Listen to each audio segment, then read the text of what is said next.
പ്രേക്ഷകർക്ക് സ്വാഗതം. ഇത് ബ്ലാസ്റ്റേഴ്സ് സൂക്കർ. ISL 11ാം സീസണിലെ കേരള ബ്ലാസ്റ്റേഴ്സിന്റെ 11ാം മത്സരത്തിനായി ഇന്നത്തെ മത്സരത്തിൽ കേരള ബ്ലാസ്റ്റേഴ്സ് ഇറങ്ങുകയാണ്. ഒരു എവേ മത്സരമാണ് ഇന്നത്തെ മത്സരത്തിൽ ബ്ലാസ്റ്റേഴ്സ് കളിക്കാനായിട്ട് ഇറങ്ങുന്നത്. ബംഗളൂരു ശ്രീ കണ്ടീനവ സ്റ്റേഡിയത്തിൽ വെച്ചാണ് കേരള ബ്ലാസ്റ്റേഴ്സിന്റെ ഇന്നത്തെ മത്സരം. ബംഗളൂരു FCക്കെതിരെ ഒരു പക വീട്ടാൻ കൂടിയുള്ള മത്സരമായിരിക്കും ബ്ലാസ്റ്റേഴ്സിന്റെ ഇന്നത്തെ മത്സരം. കാരണം ഈ സീസണിലെ ആദ്യപാദ മത്സരത്തിൽ ബ്ലാസ്റ്റേഴ്സും ബംഗളൂരുവും കൊച്ചിയിൽ ഏറ്റുമുട്ടിയപ്പോൾ 1-3 ഗോളിനാണ് ബ്ലാസ്റ്റേഴ്സിന്റെ ഹോം മത്സരത്തിൽ വെച്ച് ബംഗളൂരു ബ്ലാസ്റ്റേഴ്സിനെ പരാജയപ്പെടുത്തിയത്.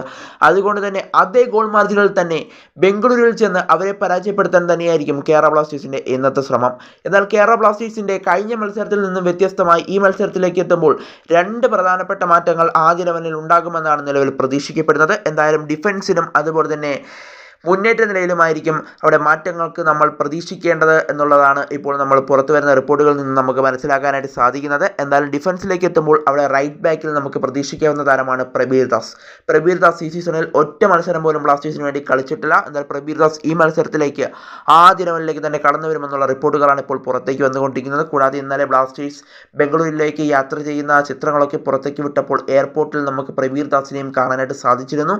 എന്നാൽ പ്രബീർ ദാസ് ഇന്നത്തെ മത്സരത്തിൽ ഉണ്ടാകുമെന്ന് നമുക്ക് പ്രതീക്ഷിക്കാം. അതുപോലെ തന്നെ ഇനി മുന്നേറ്റ നിലയിലേക്ക് എത്തുമ്പോൾ അവിടെ വിങ്ങേഴ്സായി കളിക്കുന്നത് നോവയും അതുപോലെ തന്നെ നമ്മുടെ കോറു സിംഗുമായിരുന്നു. എന്നാൽ കഴിഞ്ഞ മത്സരത്തിലായിരുന്നു രാഹുൽ KPയെ അവിടെ ആദ്യ ലെവലിൽ കോച്ച് ഉൾപ്പെടുത്തിയത്. എന്നാൽ രാഹുൽ KPയുടെ പ്രകടനം അവിടെ മോശമായിരുന്നു എന്ന് തന്നെ പറയേണ്ടി വരും. പിന്നീട് രാഹുലിനെ പിൻവലിക്കേണ്ട അവസ്ഥ വരെ വന്നിരുന്നു. എന്നാൽ അവിടെ രാഹുലിനെ മാറ്റിക്കൊണ്ട് ആദ്യ ലെവലിലേക്ക് വീണ്ടും കോറു സിംഗ് കടന്നു വരുമെന്നാണ് നിലവിൽ പ്രതീക്ഷിക്കുന്നത്. എന്നാൽ കോറു സിംഗ് ബ്ലാസ്റ്റേഴ്സിന്റെ ആദ്യ ലെവലിലേക്ക് വീണ്ടും കടന്നു വരും. ആകെ 3 മത്സരങ്ങൾ ഈ സീസണിൽ ബ്ലാസ്റ്റേഴ്സിന് വേണ്ടി കോറു കളിച്ചിട്ടുള്ളൂ. ആ 3 മത്സരത്തിൽ നിന്നും 2 അസിസ്റ്റ് കൊടുക്കാൻ കോറു സിംഗിന് കഴിഞ്ഞിട്ടുണ്ട്.